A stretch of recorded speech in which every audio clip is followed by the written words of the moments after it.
Serial मन अति सुंदर की कहानी अब एक ऐसे रोमांचक मोड़ पर आ पहुंची है जहां हर एक पल सांसें थाम देने वाला है। मित्तल हाउस के भीतर चल रहा यह षड्यंत्र अब अपने सबसे खतरनाक और आक्रामक चरण में प्रवेश कर चुका है। कहानी की शुरुआत वहीं से होती है जहां कलावती का बेटा बबलू अपनी मां के इशारे पर राध्या के चेहरे पर कालिक पोतने के लिए आगे बढ़ता है। उसके हाथ में काला रंग देखकर राध्या के भीतर का डर भले ही क्षण भर के लिए उभरा हो, लेकिन उसकी आंखों में एक गहरी चमक और अटूट आत्मविश्वास साफ झलक रहा था। जैसे ही बबलू राध्या के बिल्कुल करीब पहुंचता है और उसका हाथ राध्या के चेहरे की ओर बढ़ता है, ठीक उसी पल प्रथम बिजली की सी तेजी से वहां प्रकट होता है। प्रथम बिना एक पल भी गवाए बबलू का हाथ हवा में ही कसकर पकड़ लेता है और उसे जोरदार मरोड़ देता है। प्रथम की आंखों में सुलगता हुआ गुस्सा साफ बता रहा था कि वह अपनी पत्नी के अपमान को किसी भी कीमत पर बर्दाश्त नहीं करेगा। प्रथम कड़े शब्दों में चेतावनी देता है कि मेरे जीते जी कोई भी मेरी पत्नी राध्या को छूने की तो दूर, उसकी तरफ आंख उठाकर देखने की भी हिम्मत नहीं कर सकता। इसके बाद प्रथम और बबलू के बीच जबरदस्त हाथापाई शुरू हो जाती है। दोनों के बीच धक्का मुक्की और संघर्ष का यह माहौल पूरे घर को दहशत में डाल देता है। कलावती अपने बेटे को पिटता देख तिलमिला उठती है और घर के बाकी सदस्यों के सामने खुद को बेबस और पीड़ित दिखाने का ढोंग करने लगती है। उसकी चीख पुकार और ड्रामेबाजी के पीछे एक बेहद खतरनाक साजिश पक रही होती है। कलावती मन ही मन मुस्कुरा रही होती है क्योंकि उसे लगता है कि उसका मास्टर प्लान अब पूरी तरह से कामयाब होने वाला है। हालात का फायदा उठाकर कलावती चुपके से अपने आदमियों को फोन मिला देती है और कुछ ही पलों के भीतर दो खूंखार हथियारबंद गुंडे सीधे मित्तल हाउस के अंदर दाखिल हो जाते हैं। गुंडों को अचानक सामने देखकर परिवार के सभी सदस्यों के होश उड़ जाते हैं। ओमकार जी अपने बेटे प्रथम को बचाने के लिए हिम्मत जुटाकर आगे बढ़ते हैं, लेकिन तभी मोटू बीच में आ जाता है और तेजी से आगे बढ़कर ओमकार जी की गर्दन पर एक धारदार चाकू रख देता है। मोटू की इस नीच हरकत से पूरे घर में चीख पुकार मच जाती है। मोंटू खुली धमकी देता है कि अगर किसी ने भी अपनी जगह से हिलने की या प्रथम को बचाने की कोशिश की, तो ओमकार जी की गर्दन पर रखा यह चाकू उनकी जान ले लेगा। यह खौफनाक मंजर देखकर राध्या की चीख निकल जाती है। वह तुरंत अपने दोनों हाथ जोड़कर मोंटू के सामने गिड़गिड़ाने लगती है और ओमकार जी को छोड़ने की भीख मांगती है। लेकिन क्रूर मोंटू के दिल में जरा भी दया नहीं होती और वह इस स्थिति का पूरा आनंद ले रहा होता है। वहीं कलावती भी इस खतरनाक खेल को देखकर मन ही मन बेहद खुश होती है और तंज कसते हुए प्रथम से कहती है कि जो इंसान खुद को बहुत बड़ा हीरो समझ रहा था, आज उसकी सारी हीरोपंती धरी की धरी रह गई है। कलावती ताना मारती है कि अब उसे समझ आ जाना चाहिए कि असली ताकत और नियंत्रण किसके हाथ में है। प्रथम अच्छी तरह समझ जाता है कि इस समय उसकी एक भी गलत चाल या जल्दबाजी उसके पिता ओमकार जी की जान पर भारी पड़ सकती है। इसलिए वह बेहद संयम और सूझबूझ के साथ काम लेता है।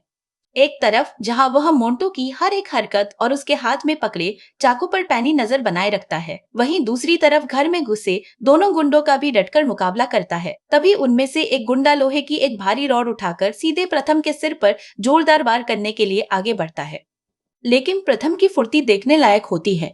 वह ठीक समय पर खुद को झुकाकर पीछे हट जाता है, जिससे वह घातक वाल खाली चला जाता है और लोहे की वह भारी रॉड सीधे दीवार से जा टकराती है, जिससे चिंगारियां निकल पड़ती हैं। इसके तुरंत बाद दूसरा गुंडा मौके का फायदा उठाकर मुक्का तानते हुए प्रथम पर हमला बोल देता है। लेकिन प्रथम हवा में ही उसका हाथ मजबूती से दबोच लेता है और अपनी पूरी ताकत लगाकर उसे इतनी जोर से दूर धकता है कि वह गुंडा कई कदम पीछे जाकर जमीन पर गिर पड़ता है। मित्तल हाउस के लिविंग रूम में चल रहा यह संघर्ष अब किसी जंग के मैदान जैसा प्रतीत हो रहा था। हर गुजरते सेकंड के साथ तनाव और अधिक गहराता जा रहा था। राध्या के दिमाग में पहले से ही एक ऐसा चक्रव्यूह तैयार हो चुका था, जिसके बारे में कलावती, मोटू और बबलू को थोड़ी सी भी भनक नहीं थी। वे तीनों ये सोचकर आत्ममुग्ध हो रहे थे कि उन्होंने राध्या और प्रथम को चारों तरफ से घेर लिया है, लेकिन उन्हें यह बिल्कुल अंदाजा नहीं था कि वे खुद राध्या द्वारा बिछाए गए एक ऐसे अदृश्य जाल में फंस चुके हैं, जिससे बाहर निकलना उनके लिए नामुमकिन साबित होने वाला है। मित्तल हाउस की दीवारों के बीच घटित हो रहा यह नाटकीय घटनाक्रम अब किस नए और अप्रत्याशित अंजाम की ओर बढ़ेगा, यह तो आने वाला वक्त ही तय करेगा। लेकिन यह साफ है कि राध्या का यह रूप अब इन लाइयों दुष्टों के होश उड़ाने के लिए काफी है। जैसे ही वे दोनों बदमाश आक्रामक होकर प्रथम पर टूट पड़े, पूरा घर चीख पुकार और अफरा तफरी के भंवर में डूब गया। पल भर में ड्राइंग रूम का सामान इधर उधर बिखर गया, टूटे हुए शोपीस के टुकड़े फर्श पर बिखर गए और डर के मारे परिवार के बाकी सदस्य पीछे हटकर सहम गए। इस मचे हुए कोहराम के बीच राध्या की नजर चुपचाप टेबल पर रखे अपने मोबाइल फोन पर पड़ी। उसने बिना एक पल गवाए बेहद चतुराई से फोन उठाया, फुर्ती से आपातकालीन पुलिस नंबर डायल किया और फोन को चालू हालत में ही पास के एक भारी पर्दे के पीछे इस तरह सरका दिया कि किसी को उसकी भनक तक ना लगे। दूसरी ओर स्थिति को संभालने की कोशिश करते हुए उर्मी दबे पांव मोंटू के करीब पहुंची, ताकि वह किसी तरह मोंटू की गिरफ्त से ओमकार जी को आजाद करा सके। लेकिन उसकी यह चाल कलावती की तेज नजरों से छिप न सकी। कलावती ने तुरंत तानते हुए उसे चेतावनी दी कि यदि उसने अपनी जगह से एक कदम भी आगे बढ़ाया तो वह सबसे पहले उसके पिता को मौत के घाट उतार देगी। इस जानलेवा धमकी ने उर्मी के हाथ पांव बांध दिए और वह बेबस होकर वहीं ठिठक गई। तभी माहौल का पासा पलटा। प्रथम ने अचानक बिजली जैसी फुर्ती दिखाई और पास खड़े एक बदमाश के हाथ से लोहे की रड झपटकर दूर फेंक दी। साथ ही दूसरे हमलावर को जोरदार धक्का देकर पीछे गिरा दिया। यह सब देखकर मोंटू गुस्से से आग बबूला हो गया और उसने दहाड़ते हुए अपने आदमियों को आदेश दिया कि इस लड़के को किसी भी कीमत पर जिंदा नहीं छोड़ना है। आदेश मिलते ही एक गुंडे ने गुस्से में पास रखी भारी लकड़ी की कुर्सी उठाई और पूरी ताकत से प्रथम की तरफ उछाल दी। गनीमत यह रही कि प्रथम वक्त रहते जमीन की तरफ झुक गया और कुर्सी उसके ऊपर से निकलकर सीधे पीछे रखी कांच की अलमारी से जा टकराई, जिससे अलमारी चकनाचूर हो गई। इस बीच कलावती लगातार राधा को मानसिक रूप से तोड़ने और डराने का प्रयास कर रही थी। उसने कड़े शब्दों में कहा कि आज के इस तांडव के बाद इस घर में सच की हिमायत करने वाला कोई जीवित नहीं बचेगा। लेकिन राध्या ने भी बिना डरे दृढ़ता के साथ जवाब दिया कि वे चाहे जितने हथकंडे अपना ले, लेकिन आखिरकार सच को कभी हमेशा के लिए दबाया नहीं जा सकता। अचानक सन्नाटे को चीरती हुई बाहर से पुलिस की गाड़ियों के सायरन की गूंज सुनाई दी। उस आवाज को सुनते ही मोंटू और कलावती के चेहरे का रंग फीका पड़ गया और उनकी हवाइयां उड़ने लगी। अगले ही पल इंस्पेक्टर अपनी पूरी दल बदल और पुलिस टीम के साथ मुख्य दरवाजे से अंदर दाखिल हुए और गरजते हुए सख्त आदेश दिया कि कोई भी अपनी जगह से टस से मस नहीं होगा। पुलिस को सामने देख मोंटू की सिट्टी पिट्टी गुम हो गई और उसने घबराहट में ओमकार जी की गर्दन से चाकू हटाकर दूर फर्श पर फेंक दिया। दोनों बदमाशों ने मौके का फायदा उठाकर भागने की नाकाम कोशिश की, लेकिन मुस्तैद पुलिस कर्मियों ने उन्हें प्रवेश द्वार पर ही दबोच लिया। जैसे ही पुलिस की औपचारिक पूछताछ शुरू हुई, कलावती ने अपनी आदत के अनुसार तुरंत पासा पलटने की कोशिश की और खुद को पूरी तरह निर्दोष साबित करने का नाटक करने लगी। उसने बेबाकी से आरोप लगाया कि राध्या सरासर झूठ बोल रही है और इस पूरे तमाशे के पीछे उसी का हाथ है। परंतु जब परिवार के बाकी सभी सदस्यों ने एक स्वर में पूरी घटना का सच बयां किया, तो पुलिस को यह समझने में देर नहीं लगी कि मामला बेहद संगीन और सुनियोजित है। आखिरकार पुलिस के कड़े रुख के आगे घुटने टेकते हुए बदमाशों ने भी सच उगल दिया और स्वीकार किया कि उन्हें इस घर में आतंक फैलाने के लिए कलावती ने ही भारी रकम देकर बुलाया था। यह सच्चाई सामने आते ही कलावती के पैरों तले जमीन खिसक गई और वह अवाक रह गई। मोंटू ने भी पहले की तरह पुलिस को गुमराह करने और अपनी चिकनी चुपड़ी बातों में फंसाने का प्रयास किया, लेकिन उसके खिलाफ धीरे धीरे एक के बाद एक पुख्ता सबूत मिलने लगे। कोई रास्ता न बचता देख पुलिस ने मोंटू और कलावती को दोनों गुंडों के साथ हिरासत में ले लिया और हथकड़ी पहनाकर बाहर ले जाने लगी। ले जाते वक्त मोंटू ने मुड़कर राध्या को खूंखार नजरों से घूरा और दांत पीसते हुए धमकी दी कि वह इस अपमान का हिसाब जरूर चुकाएगा। लेकिन प्रथम उसके ठीक सामने चट्टान की तरह अड़ गया और दो टूक शब्दों में कहा कि अब गीदड़ भभकियों से कुछ नहीं होगा, बल्कि कानून अपना फैसला सुनाएगा। यह सुनकर मोंटू अचानक एक अजीब और रहस्यमयी अंदाज में ठहाका मारकर हंसने लगा। उसने जाते जाते चेतावनी दी कि मित्तल परिवार अभी से अपनी जीत का जश्न मनाने की भूल ना करे, क्योंकि उसके पास एक ऐसा गोपनीय राज दफन है जो इस पूरे परिवार की हंसी खुशी और प्रतिष्ठा को पल भर में मटियामेट कर सकता है।